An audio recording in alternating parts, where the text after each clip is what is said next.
Assalamualaikum warahmatullahi wabarakatuh. Salam sejahtera untuk kita semuanya. Saya Mukorobin, Kepala SMA Avicenna Jagakarsa.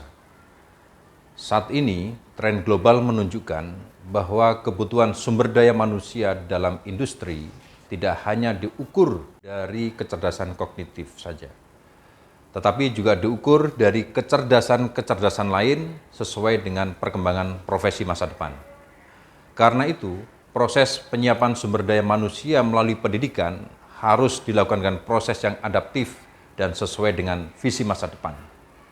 Penerapan kurikulum merdeka sebagai salah satu solusi dan transformasi untuk mewujudkan SDM yang unggul sesuai dengan karakter profil pelajar Pancasila. Mereka kuat secara karakter, memiliki kecerdasan yang seimbang, dan keterampilan yang memadai. Upaya tersebut dapat dilakukan dengan mewujudkan pembelajaran berdiferensiasi. Pembelajaran yang memfasilitasi kebutuhan peserta didik sesuai dengan kesiapannya, minat, dan profil peserta didik. Melalui proses itu, mereka akan mendapatkan kesejahteraan psikologi emosional dan ketertarikan untuk menggali informasi dalam proses pembelajaran. SMA Avicenna Jagakarsa sebagai salah satu pelaksana program sekolah penggerak berupaya mewujudkan pembelajaran berdiferensiasi.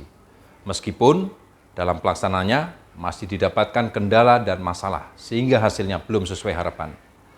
Lalu, apa masalah dan tantangannya? Sesuai dengan asesmen awal, didapatkan beberapa masalah. Yang pertama, sebagian besar guru belum memahami tentang konsep pembelajaran berdiferensiasi. Yang kedua, guru juga belum memiliki keterampilan yang baik dalam pelaksanaan asesmen awal pembelajaran. Yang ketiga, iklim pembelajaran belum mengakomodir kebutuhan peserta didik. Yang keempat, belum adanya media pengembangan kompetensi guru secara berkelanjutan. Yang kelima, pengembangan potensi peserta didik belum dilakukan secara menyeluruh.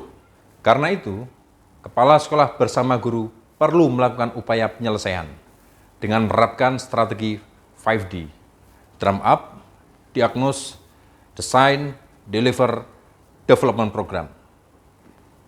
Bagaimana pelaksanaan strategi 5D ini? Pertama, drum up. Suatu proses tindakan untuk mengoptimalkan sumber daya secara kolektif. Tujuannya memotivasi dan mendorong komitmen bagi guru dalam menghadapi perubahan.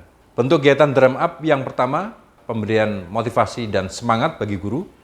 Yang kedua, memberikan penguatan tentang konsep kurikulum merdeka dan pembelajaran berdiferensiasi. Dan yang ketiga, menuliskan komitmen dan semangat yang dipasang di tempat-tempat strategis di sekolah. Yang kedua, diagnos. Kepala sekolah mengidentifikasi akar permasalahan dan menentukan skala prioritas solusi. Strategi yang dilakukan dalam diagnos ini yaitu dengan cara survei responsi layanan pembelajaran, kemudian FGD, lalu supervisi pembelajaran, dan memberdayakan orang tua dalam forum curah pendapat. Yang ketiga, desain, yaitu merancang ide penyelesaian masalah dan membuat aksi tindak lanjut. Tujuannya yaitu memberikan arah dan panduan bagi seluruh stakeholder dalam mengikuti perubahan dan pelaksanaan program agar berjalan efektif.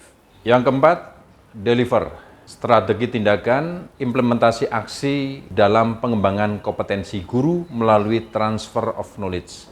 Tindakan ini dilakukan dalam bentuk dua hal. Yang pertama, pelatihan, dan yang kedua, pemberdayaan komunitas pembelajaran. Berbagai pelatihan yang sudah kami lakukan, pelatihan asesmen awal pembelajaran, pelatihan pembelajaran berbasis digital, pelatihan bagi guru-guru kelompok mata pelajaran, yang terakhir pelatihan pembelajaran berbasis HOTS dengan multidimensi produknya. Sedangkan komunitas pembelajaran diwujudkan dalam berbagai bentuk kegiatan. Yang pertama, fasilitasi forum guru belajar bersama, kedua, grup online guru pembelajar, dan yang ketiga, pemberdayaan musyawarah guru mata pelajaran. Terakhir, pendampingan dan coaching kolaboratif bagi guru dalam pengembangan konten dan strategi penerapan pembelajaran berdiferensiasi. Dalam proses ini, kepala sekolah membuka ruang diskusi, eksplorasi, pendampingan, dan penguatan bagi guru untuk mewujudkan pembelajaran berdiferensiasi. Upaya ini dilakukan dalam rangka memfasilitasi dan memberikan ruang pada guru untuk saling berbagi praktek baik, ide, model pembelajaran, konten pembelajaran, dan perangkat ajar. Kelima, development program. Pengembangan program merupakan implementasi dari rencana aksi untuk mewujudkan pembelajaran berdiferensiasi dan pengembangan potensi siswa secara berkelanjutan. Berbagai bentuk pengembangan program yang kami lakukan, pertama, pelaksanaan asesmen awal pembelajaran yang terdiri dari asesmen profil peserta didik, talent pool mapping, dan asesmen persiapan pemilihan kelompok mata pelajaran bagi peserta didik. Yang kedua, fasilitasi pembelajaran berdiferensiasi. Dalam pembelajaran ini, menggunakan ragam konten dan berbagai layanan pembelajaran diberikan dan menghasilkan berbagai produk pembelajaran. Selain itu, juga disediakan berbagai media untuk asesmen pembelajaran sesuai dengan kebutuhan peserta didik. Yang ketiga, program komunitas pembelajar bagi peserta didik. Tujuan program ini untuk memfasilitasi kolaborasi dan sinergi dalam pembelajaran. Sebagai bentuk kegiatannya berupa tutor sebaya, belajar kelompok, dan klub pengembangan kompetensi minat bakat peserta didik. Keempat, program EduFair, Career Day, dan konsultasi perguruan tinggi. Program ini bertujuan untuk memberikan informasi pada peserta didik tentang dunia karir dan pilihan-pilihan perguruan tinggi yang tepat bagi mereka. Kelima, pelaksanaan penguatan profil pelajar Pancasila. Proyek dilakukan melalui diferensiasi berbagai aspek sesuai dengan tema dan dimensi yang ada di dalam profil pelajar Pancasila. Proyek dilakukan dengan melibatkan berbagai pihak dan stakeholder yang terkait. Keenam, melaksanakan monitoring, evaluasi, dan refleksi. Tujuan dari langkah ini untuk mengetahui kelebihan dan kekurangan pelaksanaan program. Kegiatan ini dilakukan dengan evaluasi diri, diskusi, dan melakukan umpan balik antar guru maupun dari siswa.